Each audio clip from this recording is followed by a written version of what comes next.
singing in and of itself is not a gift, it's a talent, because the same feeling some folk get when they in church, you'll get when you go see some of those folks in the world. They can shout you happy and don't say nothing about God.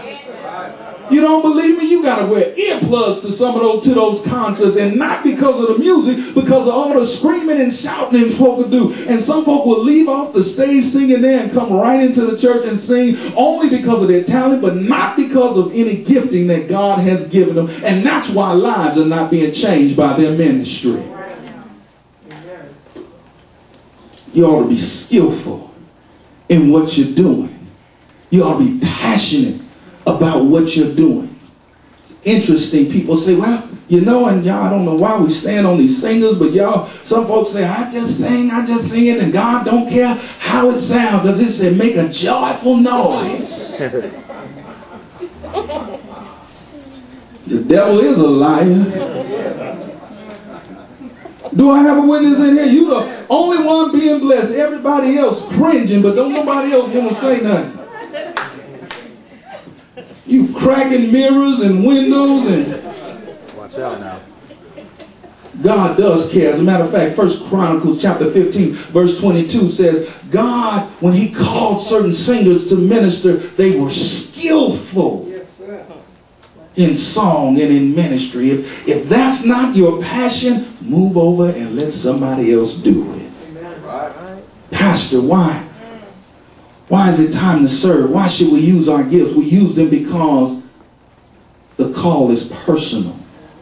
We use them because we have a passion. And number 3, we ought to use them because we ought to be in pursuit of serving others. The text says, as every man, each one of you have received the passion or calling of that gift, even so minister the same one to another.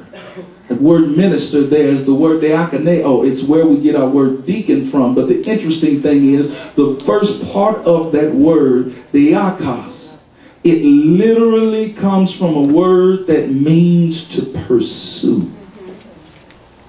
It means to pursue. It means to run after.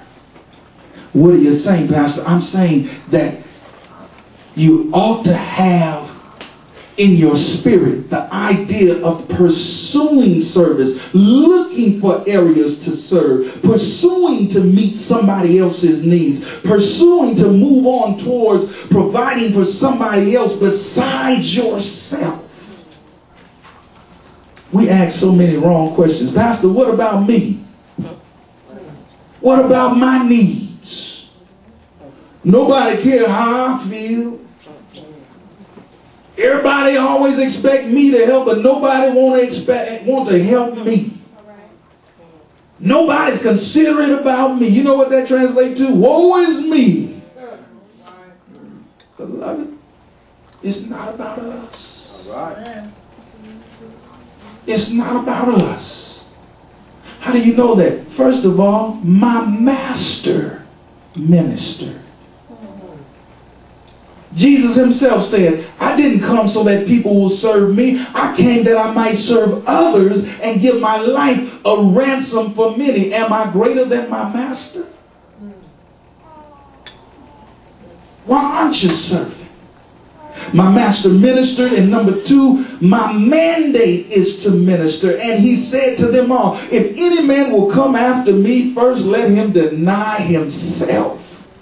Let him take up his cross daily and let him follow me. I ought to be in pursuit. Are you looking for somewhere to serve? I mean, really, think about your daily life. Think about where you are in your walk with Christ. Are you looking for somewhere to serve? Or are you sitting waiting to be served? Are you looking for a place that can bring God glory? Or are you sitting there waiting for somebody to glorify you? Are you running after? Are you in pursuit? God's looking for people who want a serving space and not a sitting place. All right. I want a seat. Save me a good seat. God tired of sitting Christians. We ought to give our talent. We ought to serve because it's personal. We ought to serve because it's our passion. We ought to serve because we're in pursuit of ministry. And number 4, we need to understand we will be held accountable for fulfilling our purpose. Peter says, as good stewards of the manifold grace of God, as good managers, as good overseers of what God has given us. That's why we ought to serve. If we use our gifts and our talents to serve others, we are being good managers over what God has given to us. But if we don't use them, we are being poor stewards, poor managers over what God has given to us. And you do know Jesus gave a parable of folk with talents. He said, the Lord gave, a man gave one person 5 talents and gave one 2 talents and gave one 1 talent, and he left to see what they were going to do with their talents. And when he returned, the one who had 5 turned them into 10. The one who had 2 turned them into 4. And he said the same thing to both of them. Well done, my good and faithful servant. You've been faithful over a few things. Enter into the joy of your Lord. But he gave one, and what did he do with his? He